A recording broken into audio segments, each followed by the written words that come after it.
Good afternoon, everybody, and welcome to episode 25 of the Fundraising BIDness Talk. My name is Patrick Cyber. I'm your host today and the lead auctioneer for our company G Events based in Beaverton, Oregon. Each week we get together and chat about current trends and best practices happening in the fundraising auction business. And this week is no different. We plan to do the same. Hey, want to encourage you to type in a hello in the chat and say hi.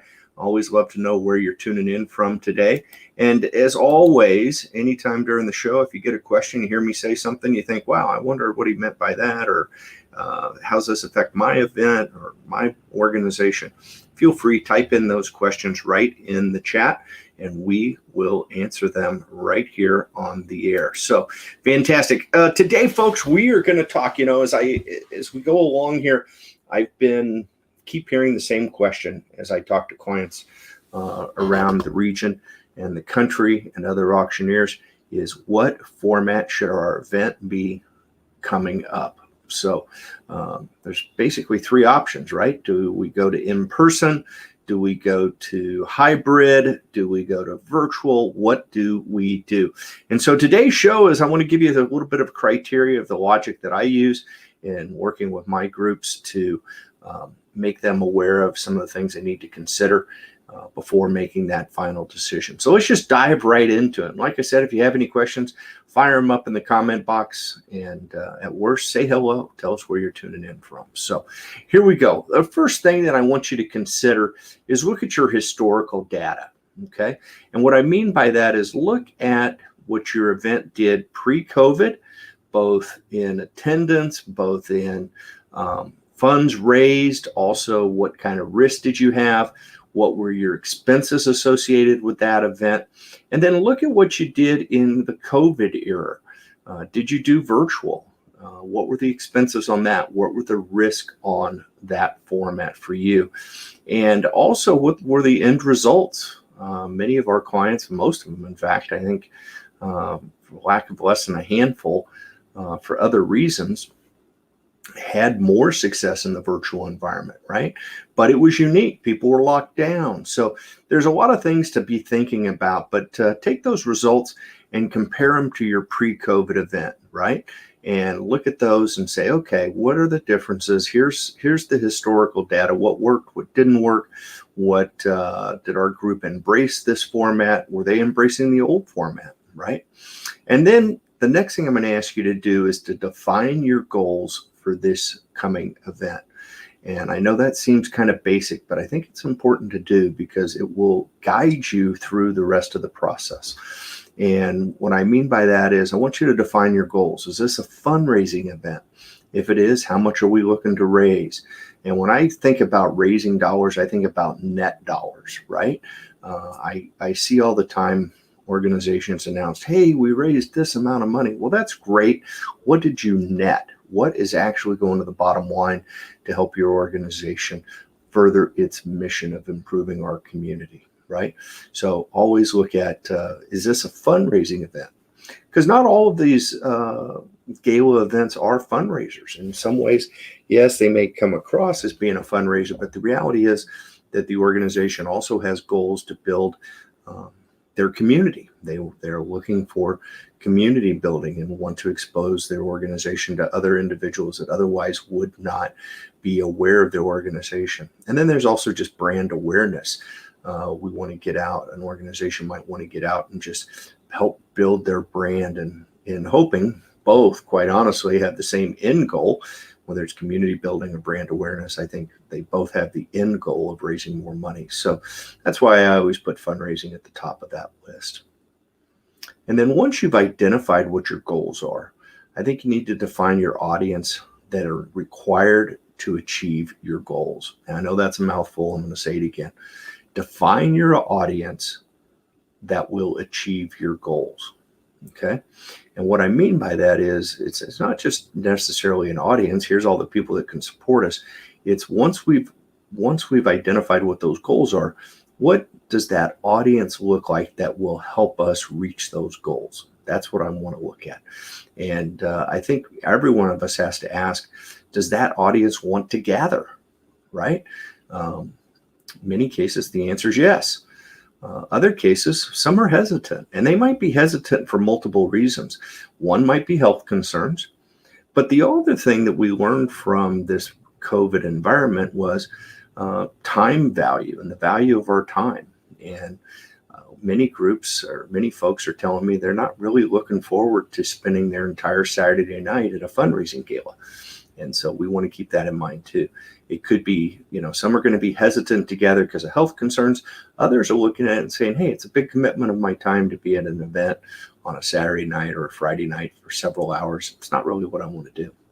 And then I'm also want you to, when you're defining that audience, think about where they're located. Are they local or are they regional and nationwide? I think of many times a school, specifically, I think of private high schools. A lot of times those students go on to successful careers and their careers take them to other parts of the country. And those folks are rarely included pre-COVID, are rarely included in that gathering event. They just don't come back for that one annual auction type of an event. But what we learned in COVID is that we can reach that audience with a virtual event, right? So define your audience. Are they local or are they regional and nationwide, or maybe a combination of the two? But I think it's important to understand where your audience is, and not just a audience, but your audience that will help you accomplish your goals that we set forth for them. Now let's look at what the formats are. What I think there's basically, if you were to put them in three buckets, there's three buckets here of formats. First and foremost, we always talk about in-person events. We also have virtual events, and then we have the hybrid, which is kind of in between, an event that has elements of both in-person and virtual. So let's first look at that in-person event. I think that a lot of times these in-person events are wonderful for a local audience, an audience that is right here in your hometown or within driving distance. And they're also folks who want to gather. They're folks who are into that community building. They're into seeing each other. They love a party, right? The other thing that I find is that there are certain groups that being in person creates a peer pressure that we just flat can't do in the other formats, or we haven't, done to the level that I've seen that we do in person events. I find that this is true with events that are where there are, let's say, business competitors in the room. I do an event that caters to or appeals to the building and construction industry. And when those folks are in the room and they're competitive in business and they're in the room at a gathering event, a gathering fundraiser, if one raises their paddle for a certain amount of money, you can guarantee the other one's going to raise it, right? Or they get really competitive when a certain item's up for auction. Now, I did not see that type of competition necessarily in the virtual world, right? So some groups, I think that in person, as soon as we can get back together, in some cases today, some cases here in the near future, and you can overcome those other challenges that maybe people don't want to gather for either health reasons or because they don't want to allocate the time in their week to come to a fundraising event. But once you get over that, those folks where peer pressure motivates, I think in person is a wonderful environment. And then also, if you're thinking about doing an in-person event, I'm going to encourage you to plan for in-person, but consider adding an online presence. I think any event today that does not take advantage of technology, and creates an environment where people who do not attend your event can still support your organization and the event, I would say, I don't want to say foolish, it seems harsh, but I think that it definitely is leaving money on the table. So when I talk about an online presence, I talk about making your auction items available for online bidding, even if it's just what would traditionally be your silent packages. Maybe you do those for online bidding and make those available for online bidding. I think your guests that do attend the event actually appreciate that also, right? They can check out the auction items well in advance at their own leisure. It's available 24/7, and so I think that's just powerful. And then, like I said, you extend the market to folks who can't make it, because regardless, when we do an in-person event, if we go back to our original pre-COVID environment, right? Many of us, it was a certain time and a certain time window. Saturday night, 6 to 9, right? 6 to 10 was the norm. And I think that in many cases, that limited us. People have schedule conflicts, right? And that's one of the risks that you roll with an in-person event. But when you add elements of an online presence, then you can counteract that. So, please definitely consider, if you're thinking to do an online event, incorporate your some online elements, which would be, online bidding, making sure you have a donations option for folks who tune in on online and come to your event website.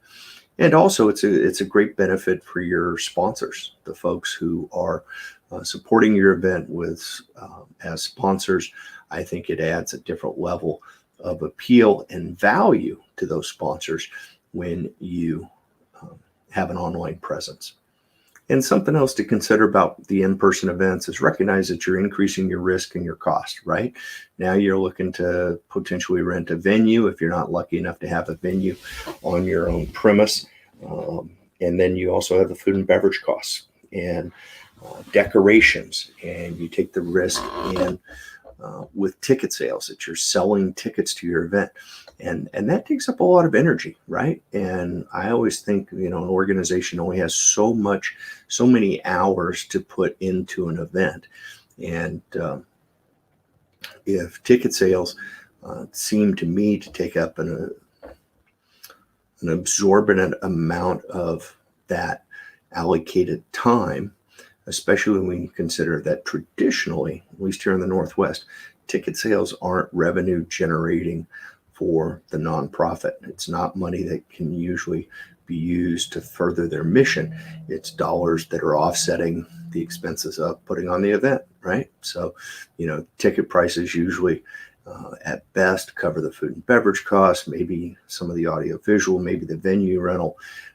Do they cover the auctioneer? Do they cover the auction software? Do they cover decorations?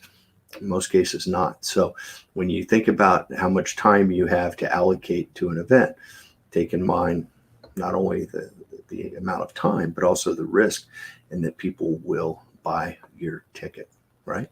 So not negative on in-person at all. Can't wait as an auctioneer. I can't wait to be back in front of crowds.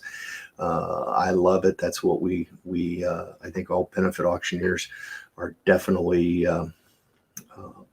fans of being in front of big crowds, or we wouldn't be doing what we do, right? But at the same time, I think we need to help our clients analyze that and make sure they're making the right decisions and getting the return on investment.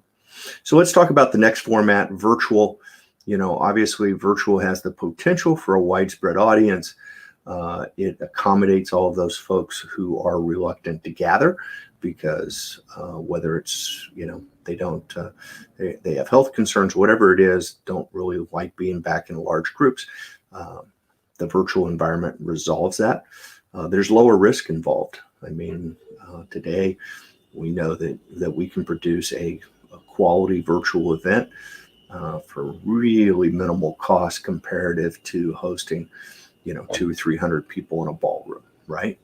We can do a very high-end, nice, productive, effective fundraising event virtually for a lot less money, and it lowers the risk. It also, one of the things that I love about it is there's no barriers to entry for your supporters. So anybody with a Wi-Fi connection or internet connection can participate in your event, learn more about your organization, and support you. And that's fantastic. The other nice thing about virtual is there is really no cancellations. Virtual is so flexible that we can do virtual events regardless of weather, regardless of restrictions from the government on travel, and whatever it is, whatever things pop up, we can almost always do virtual, and so there's no cancellation. So if your organization really needs the money and can't take the risk, maybe virtual is the right way for your organization. And then the one thing that does concern me as we move out of the COVID environment and we move back to our new norm, and I shouldn't say back because we're not going back, we're going forward, but whatever that new norm looks like. One of the things that I am concerned about, and you hear a lot of talk about it in the business community, is what we call Zoom fatigue. And are people tired of being on live stream phone calls and video calls? And I would present that, yeah, I think it is. If it's another business meeting, I absolutely, I can understand that concept. But I think when you visit about a virtual fundraising event, I would present that the subject matter has the opportunity to be incredibly unique to the audience, right? And it's not, another, I don't want to say boring business meeting, but it's unique content. And I think if you're doing virtual correctly, that you have engaging content. And by that, I mean it's mission-based. It shares with your organization, with your audience, what you believe they would want to know about your organization. And you have so much more flexibility in getting that message out to them. So virtual, I'm not too worried about Zoom fatigue. You also have the flexibility of the calendar, and when you do those events, weeknights, you can do them whenever. And also they have a life that lives on forever on the internet and on your website and other things. So, virtual is still a great solution. I think it definitely will have a role moving forward, and especially if you have a widespread audience, if you have that audience that you want to reach in other parts of the United States or even in your region, it's really powerful to continue down that virtual path. And then the third one, and this is the trendy word. Hey, we always got trendy words. It was pivot for a while now. Our next one is hybrid, right? Let's talk about that. What is hybrid? Hybrid is going to combine, ideally, the best benefits of both gathering and online events, right? It's going to be that mixture of virtual and in person. And that's fantastic because it can accommodate more folks. You can tailor it to your goals, right? Have a large gathering or limited studio audience, a VIP experience type of an event. You can decide to live stream or no live stream. What I mean by that is that a hybrid event conceivably could be online bidding, where folks do not have to have a ticket to bid. They can just go online and register to bid, which I'm always going to promote because I think every time anybody registers to bid, that they are giving you their name and their email address, and you just grew your donor base. You just reached a new person that you didn't have before. So I'm really adamantly opposed to online auction software that requires you to purchase a ticket to be able to bid. I don't think that that's a best practice. I'm not sure that I understand why you would want to do that. So I tend to be on the side of, I want the software to be able to allow people to bid even if they're not going to attend the in-person event. And you can determine, hey, are we going to live stream it? Or are we not? I think if you're just going to live stream people eating their dinner, I probably wouldn't encourage that. Maybe you live stream the program portion of the event. Maybe that where the presentations are going on, or the live auction and the special appeal, things of that nature. Maybe you live stream that. Maybe you don't live stream anything. Maybe that's one of the benefits of attending the event, is that you get to bid on the live auction items just against the people that are in the room. Now, as an auctioneer, I'm always going to tell you that the more people that we have bidding, the better. And I want to clarify that statement. The more people we have bidding, the better. That doesn't mean the more bodies in the room is better. It means the more people bidding. And what you find is people online tend to bid, at least my perception and my my impression is, having done these virtual events, that the people who are watching virtually are participating. And I don't always see that as the case in gathering events pre-COVID, is that, we had folks that were there for different reasons. Maybe it was just a party. Maybe it was because they were invited by someone and they felt obligated to support that person. They didn't necessarily feel obligated to support the nonprofit that was hosting the event. So, I think it is great if you can live stream certain portions of the event. Maybe the whole event is tailored around the live stream. You've heard me talk about that format before, where we have a virtual event and we add a studio audience, and that makes it become a hybrid. We did an event similar to that earlier in April, and it was wildly successful. Short, hour-and-a-half format, 2-hour format, and everybody had a wonderful time. It reduced our cost for food and beverage. We didn't have to do a full-blown meal.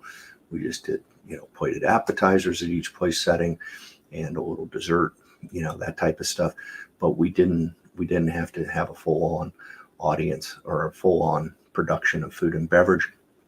And we were able to handpick who was in the room, which is incredibly powerful. The event was hosted. People did not pay buy a ticket per se.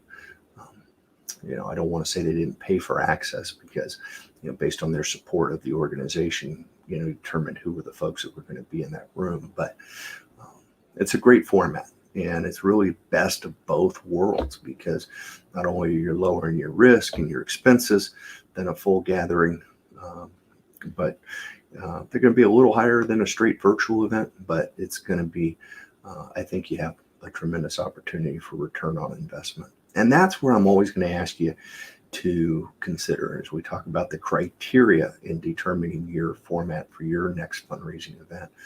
I'm going to always ask you, ensure that you're investing, always ensure the investment will generate a return.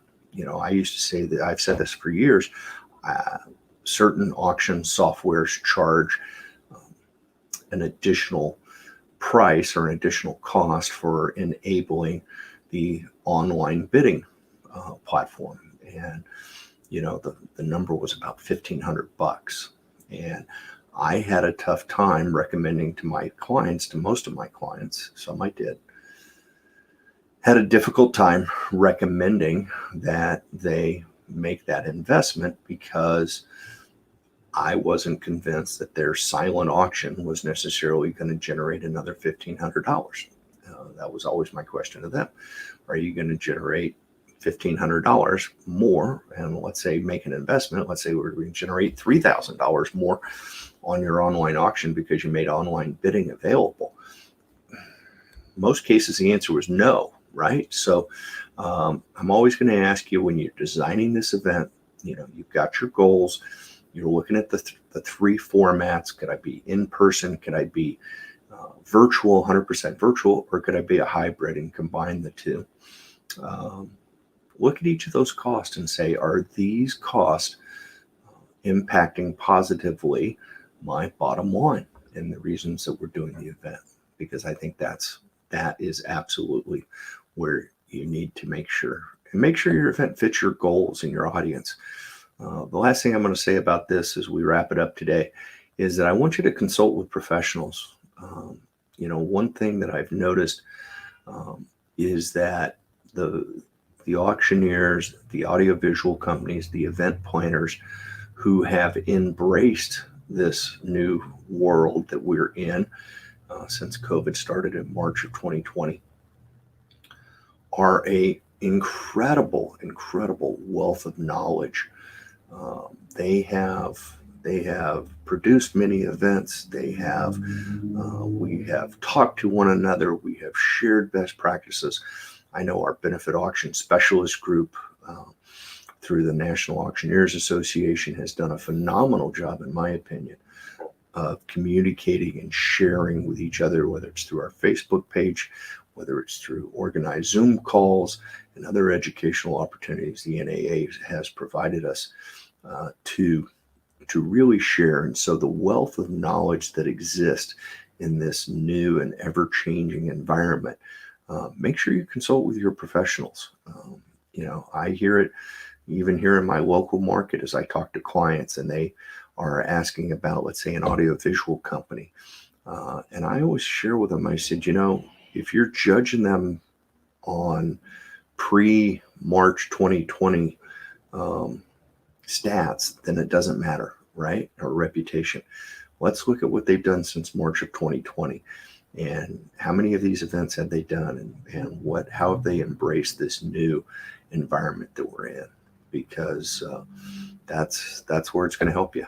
And getting, I just wrote an email back this morning following up with a client that, prior to March of 2020, I, as an auctioneer, as a benefit auctioneer, really did not have a preference for audiovisual companies or for benefit auction software. And as I entered into this new environment, I quickly recognized the value of the audiovisual company and making sure that they weren't just bringing me the garage PA and, a mic that worked, right? That they actually had skills when it came to video production, when they had skills when it came to live streaming, that they had skills and venues that we could use for a studio, different things, right? And now can they take that technology and bring it to you at your event if you're going to do a hybrid event, right? And then auction software I recognized that I needed that auction software to have capabilities to be successful as a live streamed event that weren't necessarily available on all auction platforms or all software platforms. And so I'm going to always encourage you now to put that team together of professionals and make sure you, as your event organizer, are open and willing to listen and willing to learn what is going on in the industry. These folks have incentive and are motivated to make you happy, and I think they're going to give you the answers that you need, right? So anyhow, that's today's show, and I hope that you find it helpful. I want to remind you that Fundraising BIDness Talk is always live on Wednesdays at noon Pacific Standard Time, Pacific Daylight Time, and also want to remind you that you can always check out all of our shows. Go to gevents.llc.com. You'll see a link to our Vimeo site with the showcase on Fundraising BIDness Talk. You'll also see links to our virtual events and our hybrid events that we've done. Give you some ideas, give you some examples, and always, hey, never hesitate. Drop a note, tag us on Facebook or any of the different platforms that you have an opportunity to visit with. We're always available to help you out. I want to say thank you to our good buddy Anka Trefan for tuning in today. She is she is high on the list to have on your team when it comes to an event producer. She is the bomb, and Anka's done a lot of great work. I've been lucky to work with Anka pre-COVID, and we've been joined in many ways through COVID, and I just cannot speak highly enough about her abilities and her professionalism and her ability to make your dreams and wishes come true, and even help you understand what your dreams and wishes are, right? So fantastic to see Anka tuning in today. And then my buddy Dee, fellow BAS auctioneer down in the Northern California area. Dee has a wonderful history in nonprofit management and got into the auction business several years back and is doing a fantastic job for her clients down in California and throughout the country. I'm sure Dee is all over the place. So, hey, Dee, thanks for tuning in. And Marty Loeb, Executive Director over at one of our clients and also an organization near and dear to my heart, serving on their board, first tee of Greater Portland, and specifically the Campbell course. Marty, thanks for tuning in, and great to see you. Obviously, we've had a lot of success with Marty and the team at the Campbell course, formerly the children's course. And yes, I owe $1 for that. And with the winding golf ball that we've produced for them, both in person and virtually, and now as we move into 2022, looking to move into that hybrid format with a gathering event, but a virtual component or online component. So, Marty, thanks for tuning in today. Always great to see your photo pop up on here. Folks, thanks again for being here today. We appreciate it. Look forward to seeing you again. And next Wednesday, don't hesitate. Drop us a line. Always love to see and hear from all of our friends out there. And don't always remember, folks, it's not where you start the bidding, it's where you finish. The last bid always wins. Have a great day.